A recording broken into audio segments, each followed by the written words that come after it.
Salutare, prieteni! Astăzi vin să vă demonstrez că mâncarea sănătoasă e și delicioasă. Eu, Adriana Ochișanu, vă invit la o nouă ispravă culinară. Mă simt bine la bucătărie. Îmi place să descoper noi gusturi și arome delicioase. De aceea vin la Linela. Pentru rețeta de astăzi am nevoie de o lămâie și mărar. Îmi trebuie maioneză și aleg Mascovski Provençal.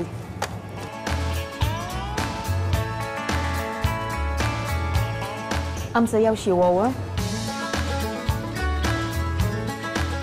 și fileu de somon. Mulțumesc! Voi lua și orez basmati.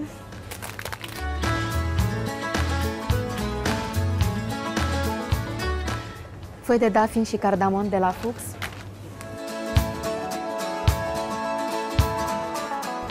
Am nevoie de aluat foietaj de la Paninela.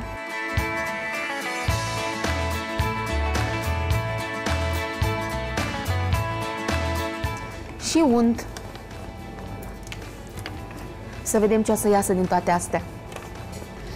Cumpăr calitate autohtonă de la Linela.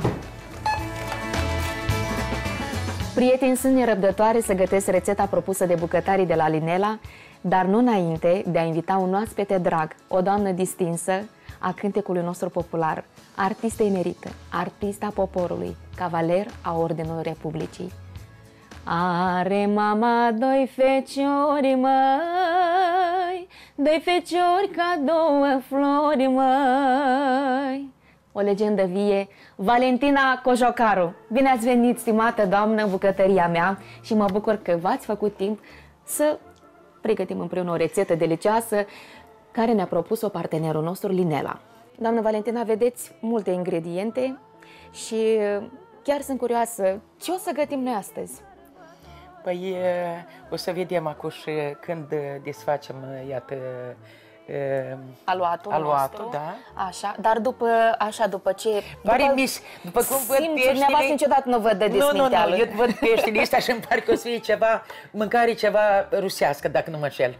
Da, astăzi vom găti o rețetă tradițională rusească care se numește culibeac. Deci avem ingrediente proaspete, avem aluat, fără drojdii de la Paninela, ouă proaspete, unt, fileu de somon, orez basmati, avem de la Fux cardamon și frunze de dafin, mărar, lămâie, ulei și pentru sos maioneză Mascovski Provençal. Ne apucăm să gătim. Să nu uităm să ne punem șorțurile. Așa că, doamna Valentina, haideți. Am să vă ajut, atent, să nu stricăm coafiura. Dragi prieteni, doamna Valentina, până una alta, până o să ne apucăm noi să începem rețeta noastră, să o gătim, ne vom ghida și vom intra pe site-ul linela.md să vedem toți pașii de preparare a acestei rețete. Mai întâi se pregătește umplutura. Vom fierbi ouăle, vom dezosa și vom felia și va fierbi și orezul. Mai întâi ne vom, să vedem cu aluatul ce vom face, îl vom întinde. Pe parcursul preparării rețetei noastre, ne vom mai uita pe site-ul linela.md să nu greșim cumva, ca să ne iasă rețeta. Așa că, până în alta, eu zic să nu ne treacă timpul degeaba, hai să ne apucăm să punem ouăle la fert. 3 ouă le punem la fert, pentru că unul o să trebuiască să ungem aluatul. Orezul îl punem la fert, este spălat bine și se pune la fert. Așa, hai să-l punem. Am pus orezul la fiert. Acum trebuie să luăm peștele, să-l dezosăm, să scoatem pelița și să-l feliem. Eu un cuțit așa să iau și eu, ca să te ajut? Da. Și îl condimentăm cu cardamon, uite, frunze de dafin și lămâie. Uite el, cardamonul de la Fux. Așa. Mă ajutați, doamna Valentina, pentru că eu am să tai lămâia. Și am să pun și am să o tai în două lămâia și am să o stropesc. Peștele punem frunze de dafin. Așa, o să le rupem, uite, chiar așa le rupem. Le rupem, da. Cred că una, două e suficient. E că aici am tava. Și o să-l coacem la cuptor. Cu lămâi îl stropim acum, ori când îl scoatem? Acum, uite, îl punem în tavă, peștele nostru și, uite, îl stropim, doamna Valentina. Da. Uite, așa facem și adăugăm și bucata asta, să nu rămână. Da. Păi da. Așa, uite, așa facem și îl condimentăm la fel cu cardamon. Îmi place foarte mult acest condiment, da, un gust specific. Și mie tot îmi place. Mai ales peștelui, foarte bun iese. Așa, și îl punem mai uite așa și mai stropim cu un pic cu lămâie, uite așa. Cât de des faceți cumpărături? Cât de des mergeți la piață? Merg des și merg pe jos pentru că locuiesc nu departe, în centru și îmi place foarte mult să merg pe jos. Și la piață, și la Palatul Național, și la Filarmonică, mai puțin cu transportul public. Și faceți și sport? Fac și sport, Asta, numai decât. pentru că la vârsta dumneavoastră onorabilă arătați extraordinar de bine, doamna Valentina. Da. Uite, haideți să luăm... bine n-am... Eu am dat din cap și mi-am dat seama că extraordinar de bine. Da, peștele nostru este gata pentru a fi dus la cuptor. Se coace 7 minute. Uite, îl punem aici la 180 de grade. Spuneți-mi, vă rog, ce mâncați la micul dejun? Eu, ca atare, mănânc mai puțin. Nu ca alții de 4 ori pe zi, exact. Când mi-e foame, nu exact la 12 sau la 3. Am băut cafeaua dimineața la 8, pe urmă când mi-e foame pot să iau un posmag acolo sau eu știu... La prânz și cină, ce preferați să mâncați? Numai decât felul întâi. Dacă nu-i felul întâi, nu mănânc cartofi prăjiți. Știu că nu vă plac cartofi prăjiți. Că de mic copil cam de mult am mâncat cartofi prăjiți, prea mulți cartofi. Și la ultima masă la mine la ore 6. Mai după 6 nu mănânc. Dacă merg undeva în ospeție sau eu știu la o pretrecere, eu știu, o zi de naștere, dar după 6 nu.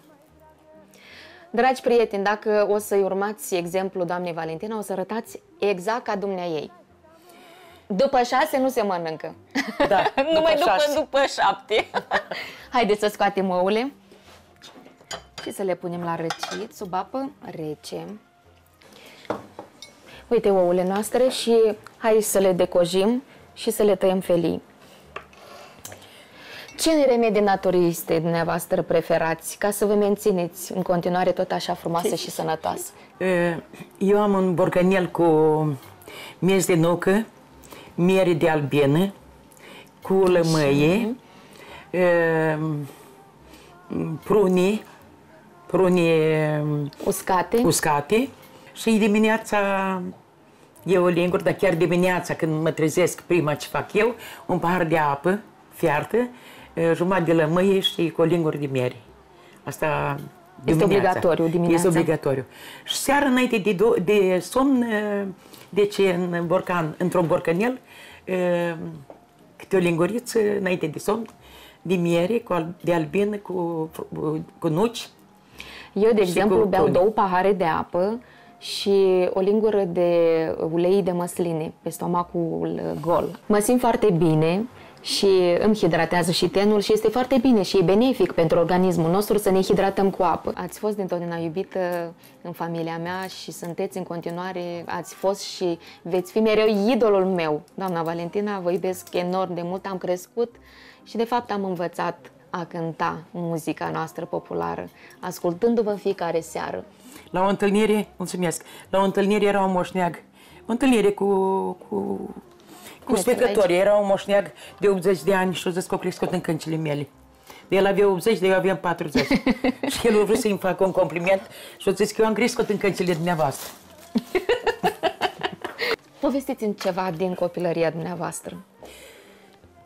Copilăria mea n-a fost atât de ușoară și așa de dulce, dar totuși mi-amintesc cu drag de ea.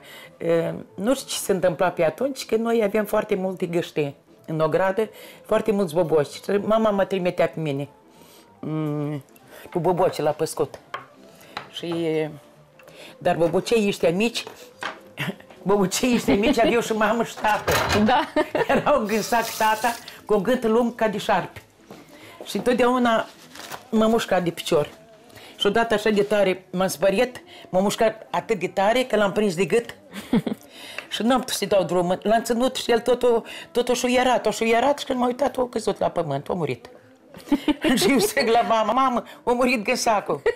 Dar vorbit și zic că nu știu, cred că a înghițit ceva. Zic că lasă că mă și răb de-l tăiem. L-am tăiat, mama lucra infermieră la spital și că nu știa o leacă chirurgia și îl căuta chiatra care s-a neacat și n-am mai găsit-o. Nu știa că eu eram acel care a omorât. Ia că am și eu un păcat pe suflet că am omorât găsacul. Câte cântece aveți în repertoriul dumneavoastră? Eu nu mai țin minte, dar dacă am luat împreună cu duetele care le-am registrat cu Nicolae Glib, cu Ion Bas, regretatul Ion Bas, cred că aproape de 200. Eu știu, doamna Valentina, că fiecare artist ține, de fapt, la repertoriu și fiecare cântec este ca și un copil. Eu cred că aveți în repertoriul dumneavoastră un cântec, poate două, care sunt cele mai preferate și iubite de dumneavoastră. Ele toate sunt iubite, pentru că cântecele sunt ca niște copii. Dar, bineînțeles că cel mai drag îmi este Văzut mireța mea. Haideți cântați, doamna Valentina. Nu. Cântăm împreună. Nu, am unul mai nou. Altul mai nou. Hai să-l cântăm pe ăsta mai nou. Haideți. Hai la mulți ani, hai la mulți ani, poate trecem de 100 de ani, cu bucurie la mulți ani, să avem noroc în viață și mulți bani. Bravo! Mulți bani și puțin dușmani. Mai mult îmi plac romanțele acum, nu știu din ce cauză, dar a venit o perioadă a vieții mele când îmi plac romanțele și chiar să le interpretez. Orezul a fiert, l-am stors și l-am pus puțin să se răcească și ne apucăm să întindem aluatul. Haideți să punem aici pe blatul nostru. Și îmi place că este fără drojdie și nu îngrașă și de la Paninela. Da. Așa. Eu cred că dumneavoastră aveți mai multă experiență. E că de aici eu n-am citori, el zice tu, na, poftim. Ca eu citori altfel, uite cum se-l văd. Ce carne preferați să mâncați? Prefer mai mult carnea de iepure. Dar precis, nu de miel, pentru că cineva mi-a zis că vă place foarte mult carnea de miel. A fost așa un caz când eram în orchestra folclor, am plecat cu spectacolul la sudul Moldovei în Vulcănești. Și am mers cu noi poeții Nicolae Dabija, Vasile Romanciuc, Gheorghe Urschi, se dea Domnul Sănătate, Nicolae Glib. Noi atunci cântam duet cu Nicolae Glib și eram solicitați. Și președintele colhozului Gigant din Vulcănești, Ilia Ignatievici Duloglu, mi solicita și era drag de duetul nostru. Ei, autobuzul ca totdeauna întârzie, ba foaia de parcurs nu e scaletă, ba eu știu și eu telefonez. Ilia Ignatievici, мы немножко опоздаем.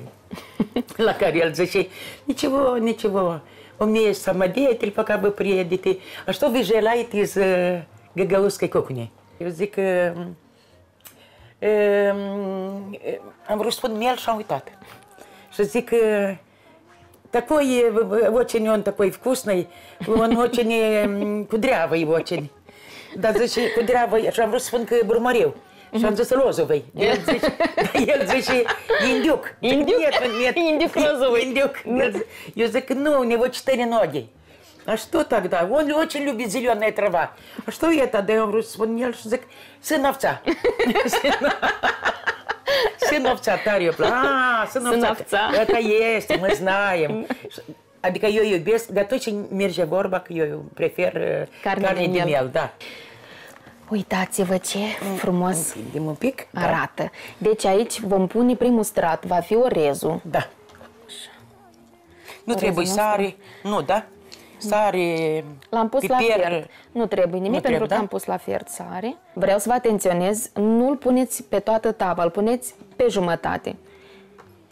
Pentru că o să trebuiască să-l acoperim și trebuie să avem loc pentru a-l acoperi. Așa că îl punem doar pe jumătate. Și hai să văd dacă s-a făcut și s-a copt peștele. Așa. Eu cred că este gata. Cred că e gata. Da. Da, el este gata.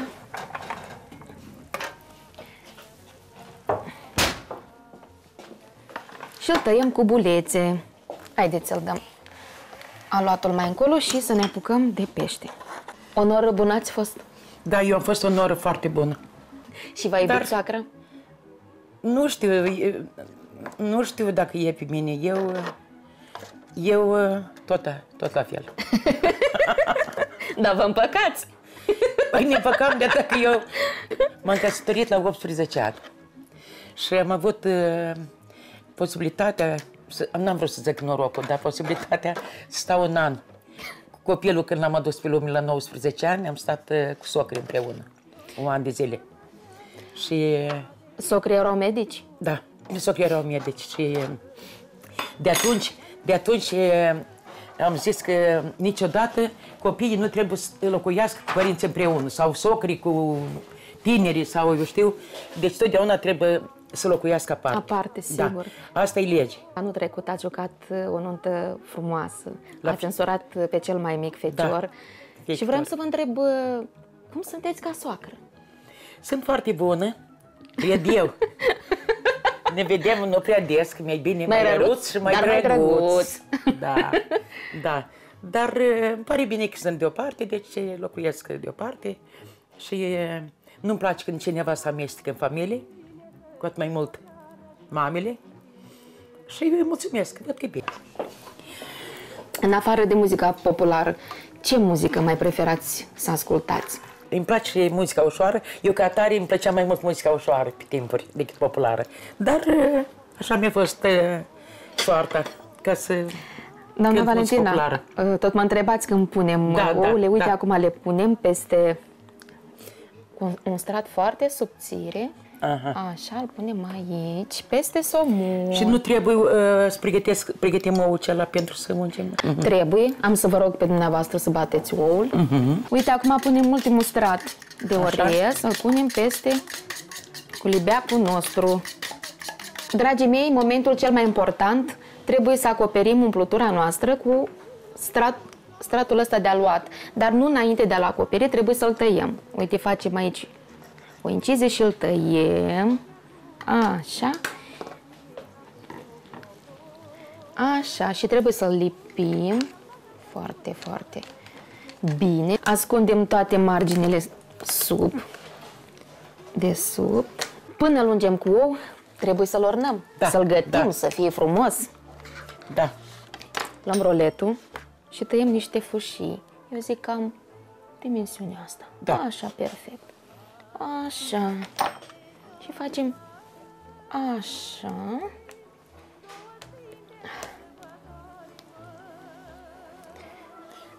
Aha, pe urmă să le pui în cruci, da. Și așa. Mâncarea nu trebuie să fie doar delicioasă, trebuie să fie și foarte, foarte frumoasă. Da, dar mâncarea trebuie de pregătit cu suflet.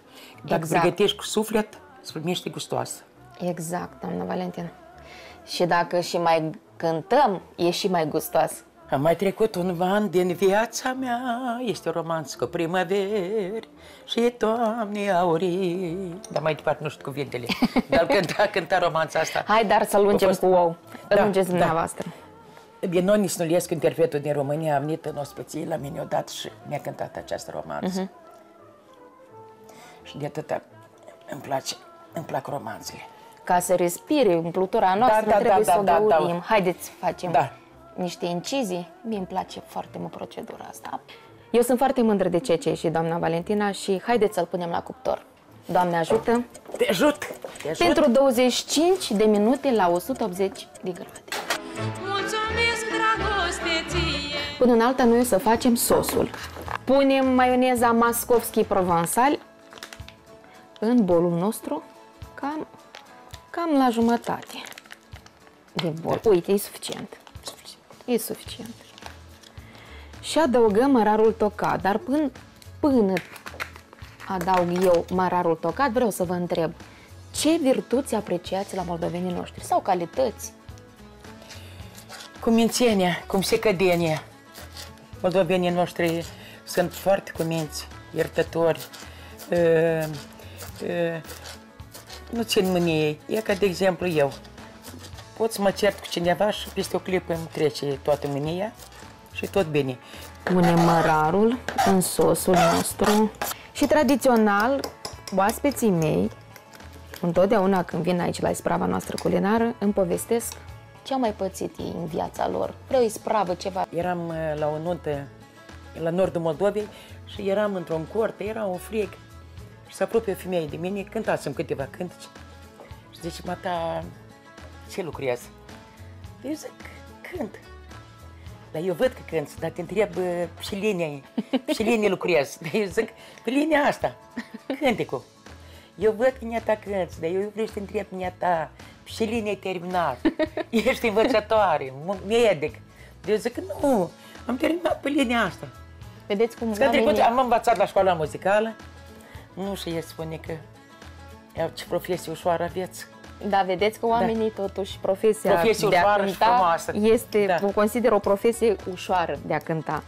Mărarul ăsta, da, așa o aromă. O aromă îmbietoare. Da, da. Hai să vedem ce se întâmplă în cuptorul nostru. Ia uite ce-i frumos. Vai, dar ce frumos. Frigi, încet. Încet, încet. Iată aici. Prieteni, ne-am fript puțin să închid cuptorul. Ia uitați-vă ce capodoperă a ieșit și ce frumusețe. Sunt foarte curioasă, foarte curioasă. Oh, minunat, minunat. Așa. Dă mai aproape. Uite așa, ce frumos. Ia uitați-vă, doamna Valentina. Hai să stropim cu puțin sos, așa. Îl stropim bine, bine. 1, 2, 3. Așa.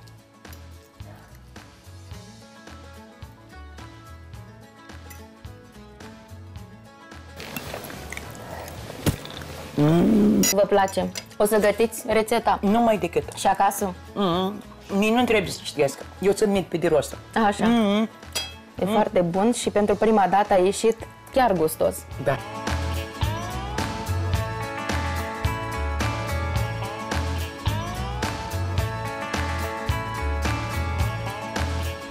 Doamna Valentina, vă mulțumim foarte frumos. Chiar ne-ați fost de ajutor și partenerul nostru, rețeaua de magazine Linela, vine cu un cadou și de la Fux și de la Mascovski Provençal și Paninela aveți un cadou. Mulțumesc. Să vă folosiți cu drag și să vă aduc aminte de emisiunea noastră, isprava noastră culinară. Mulțumesc foarte mult! Prieteni, gata cu isprava culinară de astăzi. Nu ezitați să experimentați în bucătărie. Pe curând!